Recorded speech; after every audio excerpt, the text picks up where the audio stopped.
And now, here's the breakdown with Justin Hunte. John in Detroit. John, what up? What up, though, family? What's up, man? Go ahead. Chilling. Real quick. The 2-album theory about Big not being the best. I got a little theory of my own. I say that until rap turned pop, most of the guys had about a 5-year career, so they had 3 albums. So you can basically base legends on that. And I'll never hear Ice Cube putting that sentence. I never hear Big putting that sentence. And, after that, you can go to this pop stuff that's happening now. But before then, I'd say Big is one of the best or the best based on the 3-album theory. So you let me know what you think, and I have up. The 3-album theory. Look, man, he's like who was that? James Dean that died at the prime, and everybody fucking liked him. You know what I mean? Like, he died in his prime, so no one got to see him get corny. Well, I mean, I'm just saying, if you look at it, before, like you always say, before it turned pop, you had the streets, so you usually had about a 5-year career, and that's 3 albums. So if you look at Public Enemy, Ice Cube, Big, Jay, that's how they getting that I'm the best of all time theory. Yeah, but like if you look at his catalog, I can take other rappers whose catalog is as good as that, and then keeps going beyond it. Well, real quick, not to challenge you, but who do you think might have a tougher catalog than Big? Pac, Scarface. Off the top. Pac is an emotional rapper. He's not a lyrical rapper. And Cube. You can even go Cube. Yeah, we're going to throw our asterisks to points. Nobody ever put Cube in the top theory. He's right there. And here's the other thing. Here's the other thing that Biggie lacks. Biggie lacks emotional depth in his songs. He's a great storyteller, but what's his deepest song? Me and My Bitch, or I Miss You about a dead homie? Like that's a generic ass shit. Everybody does that shit. I can't co-sign that one. I'm gonna. I think he definitely has emotional depth. Does he? He doesn't have. He committed suicide on record. I know. Yeah, he ripped it off of fucking Scarface. It's real deep. It was still emotional. Yeah, real deep. It was emotionally. Good thing Scarface was there. He does not have the emotional depth of Scarface or of fucking Tupac. Is that fair to say? That's fair to say. All right. I give you that one. He definitely didn't have the range either. What's that? Lyrical, they two different. He's a lyrical beast. Yeah. He's but so is Cannabis. You know what I mean? So yeah. Well, you can't make Pac the best of all time because he's not lyrical. He's emotional. I don't think that makes sense at all. I think you can. I don't think you have to be lyrical to be the best, right? And connect. Yeah. You can't underestimate anybody who can connect. Pac, Pac talked about everything. Pac could make you feel the whole feeling in one line and shit. Well, yeah, that's why you hear folks in the conversation saying that. Still wanting baby, so I could see a part of me that wasn't always shady. That shit touches your fucking soul. He doesn't need to he doesn't, and I misquoted that, but he doesn't need to do lyrical backflips. It's all about what does it make you feel? Every time Mother's Day comes around, people play Dear Mama. Every time you go to California, you want to hear California Love. He did this all the time. There's not a sector of life that you can't go in and put on a Pac song. It's not going to capture exactly what you're feeling in that moment. And I'll also put Outkast. Dre, there we go. Andre, I'll put him right there too. And he plays the guitar. That same with fucking Face. Fucking played his own instruments on the fucking Diary, please. Gilbert in Miami. Gilbert, what's up, man? Gilbert, and he lost. He said. Ready to Die was one of the best conceptual albums. I agree. Yeah. It's an awesome conceptual album. It's got him coming out of jail. They got all of the fucking. They got him listening to every different era of rap. And then he goes and gets locked up. He comes out to some gangster shit, and it just jumps right off into it. It's an awesome. Look, man. It sounds like I'm coming down really hard on Big. Well, you said he didn't have emotional depth. He doesn't. Not comparatively. He just doesn't.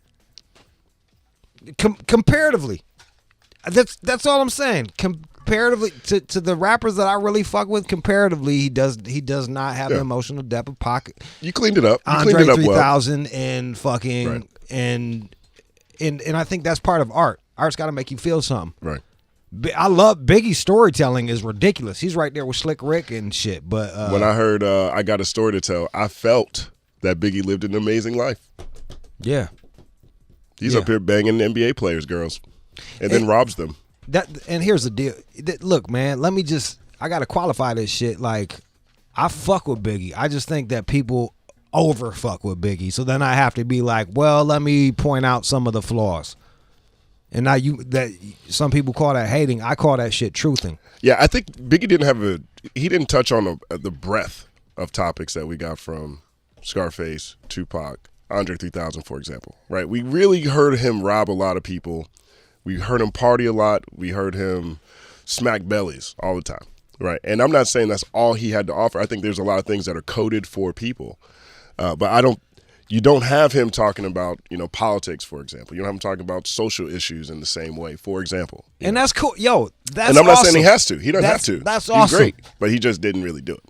And so when I'm looking at these other guys, they all tackled a much broader range than Biggie had a chance to, which is unfortunate. It's sad. What are you talking about had a chance to? He had years. He just didn't do it. He had 3 discs. Look, I'm not sure if what was he, 24 years old, 23, 25 when he died, 26? I'm not sure Really? how broadly I'm thinking. Yeah, he was pretty young. He was really young when he died. Damn. All right. Well, shit. Let me That's look that up and pretty. give That's you pretty that fucking exactly. impressive if he did all that at 23. All these rappers, these cats were young back in the day. Like, that's the other thing when people talk about, that's the one point I give people when they talk about how the golden era was just a lot better. Most of these cats were a lot younger when we first heard them. Like, Nas was like 18. You know what I mean? Yeah. So a lot of these guys were just prodigies in that sense. Jay and DMV, I'll take callers while you looking this shit up. Jay, what up, man? Hey, what's going on, Jude? What's hey, happening? man, I just wanted to. I got to tell you this, man. Okay, Big was good, Pac was nice too, but they don't really consider him the greatest. There's other rappers out there who got way better catalogs and that are still around, still doing it. Like, come on, like Scarface, for example. Who fucking with Face? Jay, Jay, if you listen to the show, you know I'm always repping Face. You know that shit. That's why you my nigga. That's why like I'm UGK.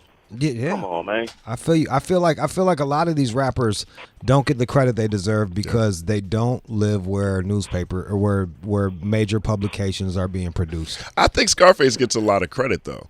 Like I don't. That's the one I don't understand. Not the credit he deserves. And the people that give him credit aren't even familiar with the guy's fucking catalog. They're just like, yeah, Scarface, because I heard another rapper said he liked Scarface. They don't know fucking Scarface catalog. They don't know Last of a Dying Breed. Give me a fucking break. Oh my God. Yeah, Diary, Ghetto Boys. I mean, any Ghetto Boys album you can rock any one of them joint. Any Scarface album you can rock that joint. Let's go to we got a gang of other people, Jay. Biggie was 24 when he passed away. Do your thing, homie. Do your thing, man. Love your show, man. Be easy. Thanks. All right, look, hey, then that's pretty fucking good for a 24-year-old. 24, all right, man. Yo, hey. 24. Hey. I wasn't thinking that wild when I was 24. At least that broad when I was 24. Yo, and I had the internet. Like I said, man, I played the fuck out of I played the fuck out of See, that I like shit. Life After Death more than I like Ready to Die. Really? Yeah, a lot more. I felt that was bloated. I felt like 3 of the songs were the same song. I think that's the one double disc that got it right. Like I felt like usually when you hear a double disc, there's like half of it you don't need. All Eyes on Me, I honestly don't need the second disc. I've almost never listened to the second disc on All Eyes on Me. The first disc is that potent. Biggie got it right. I gotta look at the All Eyes on Me second disc. I don't know what the disc. It had like Checkout Time. It had Picture Me Rolling. I love that song. That's a good song. That one should have replaced What's Your Phone Number on disc 1, and that's a perfect album right there. I don't need what everybody was on the double disc shit. Bone, right? Fucking E40. Bone didn't need it. They did a double disc worth of diss tracks. They called it the Art of War and just diss people for 2 discs. Do you ever need 26 diss tracks? That's never a good idea. That could have been an EP. It could have been just one song. Yeah, I'm looking at All Eyes on Me. Ain't hard to find. I love that Ain't Hard to Find shit. Yeah, it's Picture Me Rolling. Give me that thug passion. It gets a little hokey in there, man. Yeah, I hear you. The second one gets a little hokey. Yeah, That first Wonder one, Why They Call Ambitious You of a Bitch, Rider. Shorty Want to Be a Thug. Yeah, I still like a lot of those, man. Yeah. All right. Yeah, I'm not saying they're bad songs that didn't come from a good place. I'm saying if I'm on a road trip. But here's the thing. This is the checkmate. You still got Machiavelli. You know, you still Yes. got Yes. that You go track for track. Okay, boom. Me Against the World. Okay. Fucking Ready to Die. All right. Fucking All Eyes on Me. Okay. Fucking Life After Death. But then he's like, here, boom, take this. Right. Take this Machiavelli. That's a with you. perfect album. And then I don't know what I'd take off of Machiavelli. And then his early shit was good too. It just sounded like it sounded like the time. You know, post 92, like stuff changes a bit, and that pre 92 shit sounds a bit dated. That's all. 888-742-3345. Let's go to Christian in Queens. Christian. You first off, love you, long time listener. MF Doom has not been stated yet in this conversation. Yeah, I'm not going to state I think he is slept on. He is slept on. I'll let Justin celebrate MF Doom. Yeah, MF Doom and Gangstar also are both slept on. Gangstar, you want to talk about catalog. Guru benefits from Primo.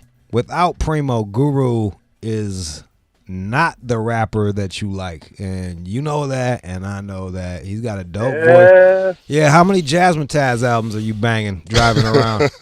Nah, you're right. Yeah, I like his voice a lot, man. I like Code of the Streets. That's probably my favorite joint. I thought, just to get a rep, like there was a bunch of shit that I fuck with, but like I'm not gonna be like he's the best ever. Fuck out of here. Let's go to John in Florida. John.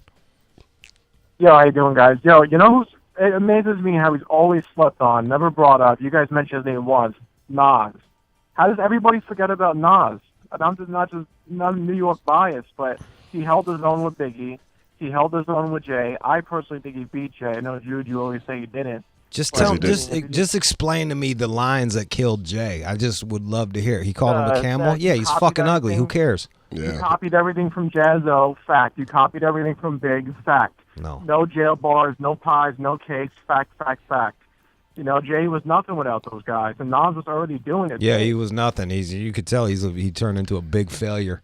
I mean, before then. And then Jay-Z signed fucking Nas, and then whose album got a bigger push? He didn't. Yeah, he signed him as the president. Checkmate, he signed the Rockefeller, though. I mean, Nas is. I feel like he's mentioned all the time. I feel like I can't escape Nas in his accolades. Yo, when you guys talk though, you don't really bring up Nas. Yo, Nas Nas can spit his ass off, but man, he needs to have someone else pick his fucking beats, man. Yeah, that's true. He be picking the most headache beats ever, dog. Like I love what he's saying, but like I can't listen to the song more than 3 fucking times. Yeah, when he's on Alchemist, he's dope. When Salam Remy's dope, but he needs more than Salam Remy. Even when Search did the first one, he had he had the top fucking producers on it. That was the main reason why fucking Illmatic was such a classic. They let Nas do his thing, and they picked dope beats for him to fucking bust on. Like, come on, One Love is still the shit. I like Nas's concepts though. Like I liked Hip Hop Is Dead a lot. I thought that was innovative. I like when he raps shit backwards. Like he does cool shit, man. Yeah. Like I think. Say one more thing. His albums that were not promoted. The problem with Nas is that he doesn't get the promotion, but all his untalked about albums like Street Disciple, underrated album and stuff, they're underrated. They're all dope. Thank you. That's an underrated album. And people talked a lot of junk about Street Disciple when it dropped. That's one of the few Nas albums that doesn't have a beat problem. And that's a double disc. Yeah. Too, and that's a dope album. Now, it's one of those deals. He's had so many beat problems that people just they just stopped. Like they just stopped. Just like the fucking dope fiend cousin. You just stop believing that they're gonna fucking change. Like he had that track on their Sekou story where he's rhyming as a girl. Like, I thought it was this chick who could really rap. I thought Nas introduced this new chick to the world, and she was ill. Nope, just Nas rapping like a girl, and it was amazing. Her name was Scarlett. It was flawless, man.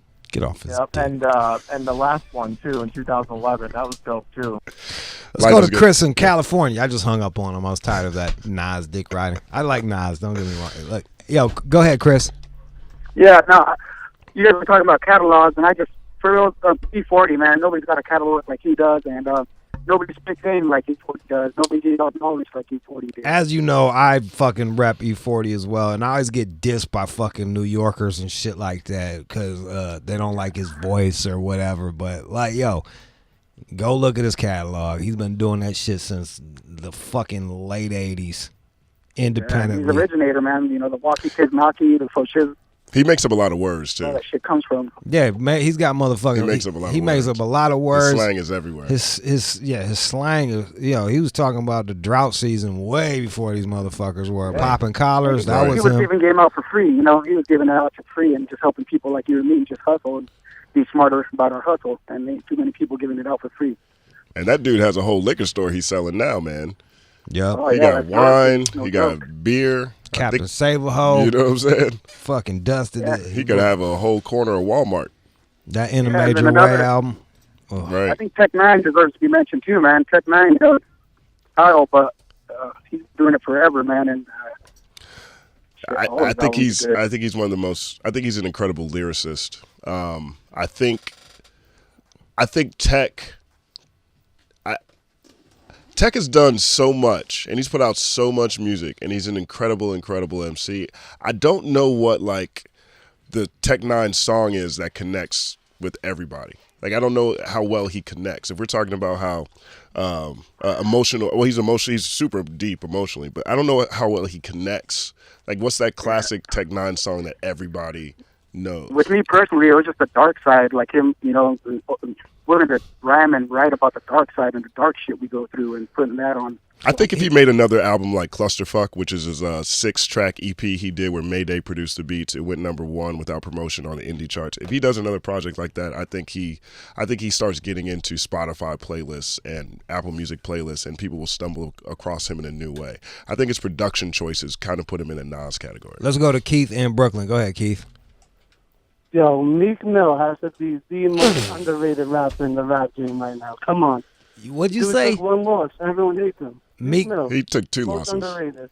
Bro. He had back-to-back losses. He started a beef over like someone not giving him enough attention on Twitter and then lost to Drake.